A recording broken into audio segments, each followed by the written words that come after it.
El Bien Común, el podcast del Gran Oriente de la Francmasonería del Uruguay, marzo 2022. Amigas, amigos, sean todos bienvenidos a este nuevo programa de El Bien Común, el podcast del Gran Oriente de la Francmasonería del Uruguay. Soy Bruno Rodríguez y hoy estaremos charlando sobre el papel de la mujer en la masonería. Que nos acompaña Miriam Tarduño, ex gran maestra del Gran Oriente de la Francmasonería del Uruguay. ¿Cómo estás, Miriam? Muy bien, muchas gracias Bruno por la invitación y por estar esta mañana compartiendo con ustedes, cosas interesantes sobre la mujer y sobre la participación de la mujer en la masonería. Bienvenida al programa y muchas gracias por acompañarnos. Y vamos a comenzar con la primera pregunta, que tiene que ver sobre cómo surgió el Día de la Mujer, desde aquellas manifestaciones y las huelgas textiles en 1909 en Estados Unidos, hasta las protestas en Rusia en 1917. ¿Y por qué es el 8 de marzo? Hay diferentes versiones de por qué se eligió esta fecha, ¿verdad? En realidad el Día de la Mujer tiene sus raíces en el movimiento obrero de mediados del siglo XIX, en momentos de expansión y de turbulencias en el mundo industrializado, donde la mujer comenzó cada vez a tratar de que se oyera más su voz. Recordemos que la vida de la mujer en el occidente en aquel entonces era una historia de limitaciones. Las mujeres no accedían a la educación, no podían manejar sus propios dineros, ni tampoco podían tener incluso la misma expectativa de vida que los hombres, porque muchas fallecían en los partos, ¿verdad? El primer hito en Estados Unidos tuvo lugar en 1848, cuando dos mujeres indignadas en una convención que discutía la esclavitud en Estados Unidos, se les negaron la palabra, no pudieron expresarse. Entonces allí lo que hicieron fue congregar a una primera convención de mujeres en Estados Unidos, exigiendo el acceso a los derechos civiles, a los derechos políticos y religiosos. Y esto se considera el inicio del movimiento femenino.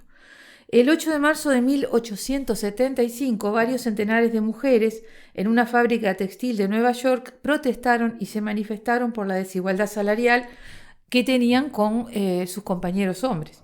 Esto desencadenó una brutal represión policial, igual que a lo largo de los movimientos feministas siempre fueron muy reprimidas las mujeres, y se terminó en esa ocasión asesinando a 120 trabajadores. A partir de allí, de esa masacre, se creó el primer sindicato femenino de la historia. Se desató una ola de protestas y de huelgas en el sector textil, que era donde mayoritariamente trabajaban las mujeres. Así se llega al 8 de marzo de 1909, en que sucede un hecho trascendental en la historia del trabajo y de la lucha sindical del mundo, ¿verdad? No solo de las mujeres. 129 mujeres murieron en un incendio en una fábrica en Nueva York, en Estados Unidos, luego de que se declararan en huelga con ocupación de su lugar de trabajo. Lo que reclamaban era una reducción de la jornada laboral, un salario igualitario con los hombres, y denunciaban las malas condiciones de trabajo y de trato que había hacia las mujeres. El dueño de la fábrica ordenó cerrar todas las puertas y se produjo un incendio, y allí murieron 129 mujeres.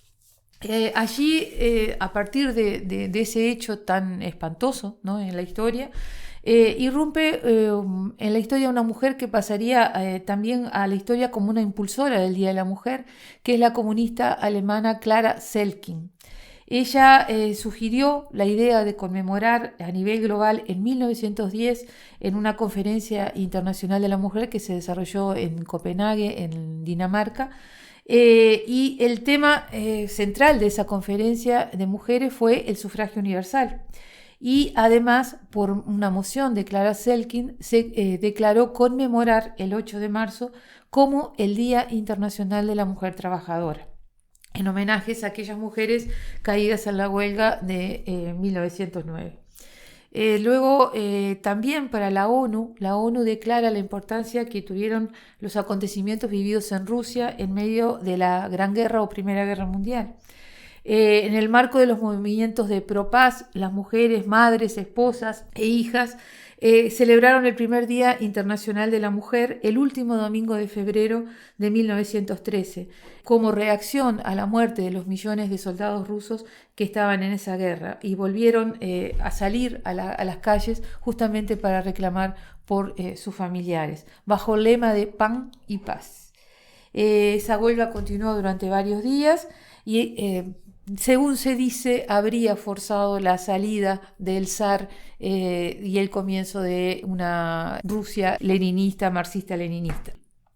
Luego es importante o es curioso señalar que ese último domingo de febrero en Rusia no se tenía el mismo calendario que se tenía en Occidente, y si se lleva ese último domingo de febrero al calendario gregoriano, da la casualidad que también es el 8 de marzo. O sea que quedó como firme ese día 8 de marzo para la celebración del Día de las Mujeres, ¿verdad? Y la Organización Mundial de las Naciones Unidas designó oficialmente el 8 de marzo como Día Internacional de la Mujer en el año 1977. Y después en el 2011 también se celebró con la premisa de la igualdad de género y el empoderamiento de la mujer, también con la creación de la ONU Mujeres. Y bueno, y de allí continuó en todo el mundo celebrándose ese día, el día 8 de marzo, como el Día Internacional de la Mujer. ¿Y cuál ha sido el rol de las mujeres en la masonería a lo largo de la historia? Bueno, a ver, muchas veces se dice que no ha habido o que no existió la mujer en la masonería en las etapas constructivas. Nosotros siempre decimos que la masonería es descendiente de los constructores de la Edad Media, los constructores de catedrales y de las grandes obras de esa época, y que en ese momento no había mujeres constructoras, pero no es así. Sí había mujeres constructoras del oficio, a mujeres albañiles, y uno de los ejemplos más notorios es Sabine de Pierrefonds, que fue una de las constructoras, sobre todo escultora de la Catedral de Notre Dame y de la Catedral de Estrasburgo. Incluso en la Catedral de Estrasburgo hay una escultura de Sabine de Pierrefonds que la muestra con un libro en la mano y con un mazo de la construcción. O sea, existieron mujeres constructoras, menos que los hombres obviamente, pero sí existieron desde esa época. Luego, cuando surge la masonería moderna en 1717, en la cual ya no solo ingresan personas del oficio, sino lo que se llaman los masones aceptados, burgueses, clérigos, intelectuales.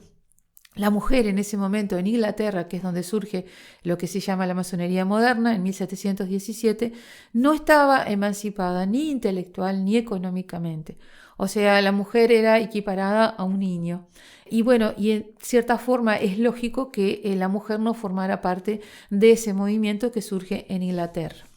Pero la masonería pasa muy rápidamente a todo el continente europeo, y es en Francia donde la mujer sí estaba un poquito más emancipada. Determinadas mujeres de aristócratas empiezan a formar los salones de cultura, de literatura, de música, y empiezan a interesarse en la masonería.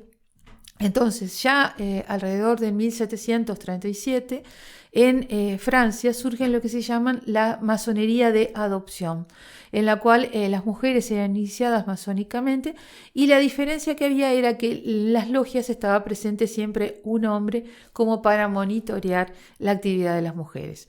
Esta masonería siguió propagándose durante todo el siglo XVII y el siglo XVIII, y bueno, comenzó en esas épocas la masonería en la historia, la participación de la mujer en la historia. Luego de la Segunda Guerra Mundial, esas mujeres en Francia comienzan a formar logias ya femeninas sin ninguna intervención de los hombres, o sea, se independizan totalmente. Pero también es importante una fecha para la participación de la mujer, que es el 1898. Es iniciada en una logia masculina una mujer que se llama Marie de Reims, y ella con Louise Michel y otras mujeres feministas de la época, junto con otros hombres que tenían las ideas muy preclaras de que la mujer tenía que ingresar en masonería porque no había ninguna diferencia con el hombre ya en ese momento intelectualmente. Entonces se forma una logia mixta que se llama del derecho humano, y de allí empiezan a trabajar las mujeres y los hombres en igualdad de condiciones. Lamentablemente se va extendiendo poco en el tiempo, a América llegó muy tarde, y bueno, pero la mujer empezó a tener una participación activa en la masonería ya desde esas épocas.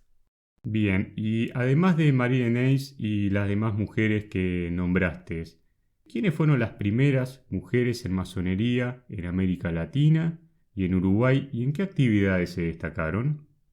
Bueno, la masonería, la mujer no tuvo la posibilidad en nuestro país de ingresar en masonería hasta la década del 90. Sí hubo mujeres remarcables uruguayas, pero no iniciadas en masonería en el Uruguay, como fue Paulina Albizzi, la doctora Paulina Albizzi, la primera médica en el Uruguay, fue iniciada en Portugal y tuvo una actividad en su profesión en defensa de la mujer, en defensa del aspecto sanitario de la mujer, y bueno, tuvo una impronta muy fuerte en nuestro país, pero en masonería en el Uruguay, es decir, no tuvo actuación.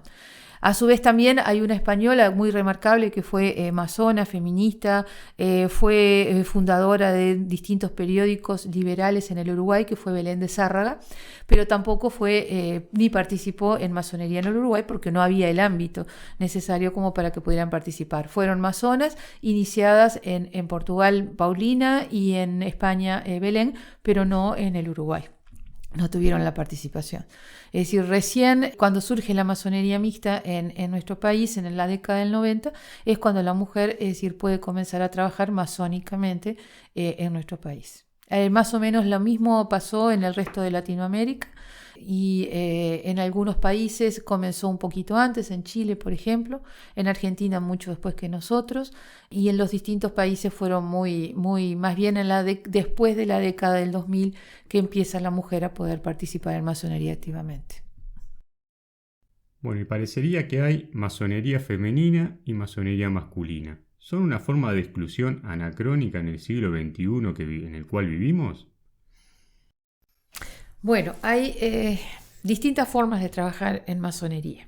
Como tú lo has dicho, hay masonería femenina, masculina y masonería mixta. La masonería masculina obviamente es la más antigua, por lo que decíamos, desde su nacimiento en 1717, y paulatinamente se fueron formando en este siglo XXI grandes logias femeninas. Nuestra institución masónica, el Gran Oriente de la Francmasonería del Uruguay, surgió en el año 1998, pero ya desde 1992 se habían estado haciendo trabajos preparatorios, trabajando hombres y mujeres en pie de igualdad. Son distintas formas de trabajar. Personalmente yo ingresé en la masonería mixta, por lo tanto es la opción que yo elegí y la que me parece más democrática y más igualitaria. En un templo masónico hay símbolos que son masculinos y símbolos femeninos. Entonces no entiendo la lógica de decir que la mujer no puede participar junto con el hombre en masonería y trabajando logialmente. Siempre tratamos de buscar los elementos que nos unen, que son aquellos ideales de libertad, igualdad, fraternidad, libertad de conciencia, solidaridad, pero sí, para mí, mi personal opinión es que no hay ningún impedimento para que el hombre trabaje con la mujer juntos, o sea, trabajamos juntos en sociedad, ya no se separan los sexos en la educación, no existen más las escuelas de niños y de niñas como en el siglo pasado, o sea, los niños ya desde la guardería empiezan a socializar ambos sexos en las escuelas, en los liceos, en los trabajos, o sea, ¿por qué no en masonería? No encuentro ningún argumento lógico. Sí, quizás que haya esas opciones de querer manejarse un mismo sexo con sus particularidades, pero creo que no contribuye al enriquecimiento que es el tener sobre todos los temas que hablamos en masonería, es decir, los dos puntos de vista, el masculino y el femenino. Creo que eso es lo que nos enriquece como masones y nos enriquece como seres humanos. Bueno, y como bien tú decías, de la fundación del Gran Oriente de la francmasonería del Uruguay hace 23 años y sobre la participación de las mujeres en este ámbito, en este Gran Oriente, ¿fue una cuestión de cálculo o de concepción liberal y adogmática?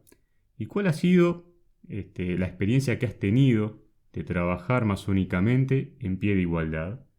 Y asimismo, ¿cuál ha sido la evolución de esta concepción en los organismos internacionales como por ejemplo CLIPSAS y CIMAS? Bueno, como yo te decía muy bien, desde que se fundó nuestra institución masónica, es decir, se fundó como mixta. En realidad no hubo ninguna cuestión de cálculo, sino que se consideró que en nuestra sociedad, en la cual no existía la posibilidad para que la mujer trabajara en masonería en aquel momento, porque existía una sola logia, la Gran Logia de la Masonería del Uruguay y otra, el Gran Oriente del Uruguay. La mujer no tenía cabida para trabajar masónicamente. Entonces, algunos hermanos que habían venido del exterior con una amplitud de criterio consideraron que era el momento de que se conformara una masonería mixta, donde tanto hombres como mujeres pudieran trabajar conjuntamente en absoluto pie de igualdad. Porque el mundo cambió. Desde 1717 la mujer ocupó todos los lugares en la sociedad que puede ocupar, lo que no quiere decir que todavía haya alcanzado la perfecta igualdad de derechos o oportunidades, pero sí accedió a todos los puestos, y hay mujeres primeras ministras, mujeres presidentes, mujeres directoras de grandes sociedades y emporios económicos. Entonces, ¿por qué no la mujer trabajar en masonería? Digo, obviamente fue una concepción liberal y adogmática, como tú decías en la pregunta, para poder catapultar a la mujer también en este medio. Como decía antes, no hay diferencias de ningún tipo para que podamos trabajar juntos. Y mi experiencia fue muy normal. Tuve la suerte nunca de ser discriminada en mi ámbito laboral ni profesional, y tampoco lo fui en esta institución.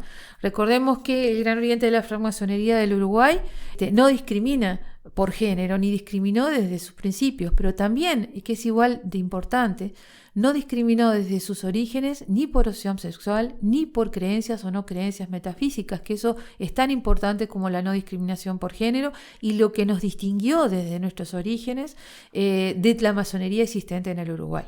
O sea, la no discriminación por ninguna opción filosófica, creencia metafísica, y ello se traduce en nuestros trabajos logiales, en la masonería, como nosotros le llamamos, conservadora. Por ejemplo, se jura sobre un libro sagrado. En nuestra institución, el libro sagrado es nuestra Constitución, el libro de la ley es nuestra Constitución. No juramos de rodillas porque pensamos que ningún ser humano debe ponerse de rodillas frente a otro. En su creencia religiosa sí la tienen, y en su iglesia pueden hacerlo, pero no en una logia masónica en que somos todos iguales y se respeta al ser humano. Y tampoco se jura, no se jura por ningún dios. Nosotros prometemos por nuestro honor y nuestra conciencia cumplir con los deberes que nos impone nuestra pertenencia a la masonería. Y creo que esos son tan importantes diferenciaciones que nos hacen liberales, que nos hacen realmente una masonería de progreso, como lo es la admisión de la mujer en absoluto pie de igualdad. Cuando yo fui electa gran maestra por primera vez en el año 2001, no se me eligió por ser mujer, sino por la capacidad que tenía de poder conjuntar todas las expresiones que existían en nuestra institución masónica. Por lo tanto, nunca tuve ni fui objeto de ninguna discriminación. Creo que he sido afortunada en ninguno de los ámbitos en los que he actuado. También quería agregar, Bruno, sobre que tú me preguntaste sobre la evolución de la concepción de la igualdad del hombre y la mujer en organismos internacionales como CIMAS o como CLIPSAS.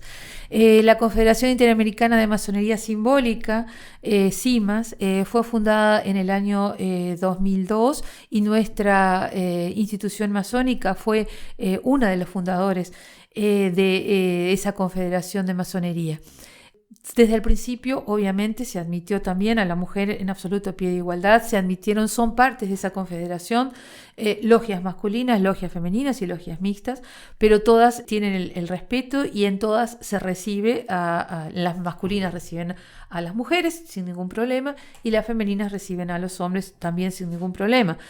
Optaron por trabajar solo en un sexo y bueno, pero sí se admiten las visitas de hombres y mujeres, que eso es importante. A su vez, CLIPSAS, el llamado de Estrasburgo, que fue creado en 1961, en principio solo admitió logias masculinas. Recién una década posterior se comenzaron a integrar a CLIPSAS la masonería femenina y la masonería mixta. Actualmente ambas instituciones, tanto en el ámbito americano como CIMAS, como en el ámbito de todos los continentes CLIPSAS, sí se trabaja en absoluto pie de igualdad, hombres y mujeres.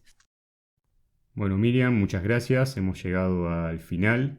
Gracias por habernos acompañado y haber brindado y compartido con nosotros tus reflexiones acerca de esta conmemoración del Día de la Mujer y bueno, y la participación que ha tenido a lo largo de la historia la mujer en la masonería. Esperamos reencontrarnos pronto y te envío un gran saludo. Bueno, muchas gracias por este tiempo y espero poder haber ampliado un poquito lo que es esta participación de la mujer en nuestra historia masónica. Muchas gracias. Amigas, amigos, esto ha sido todo por hoy.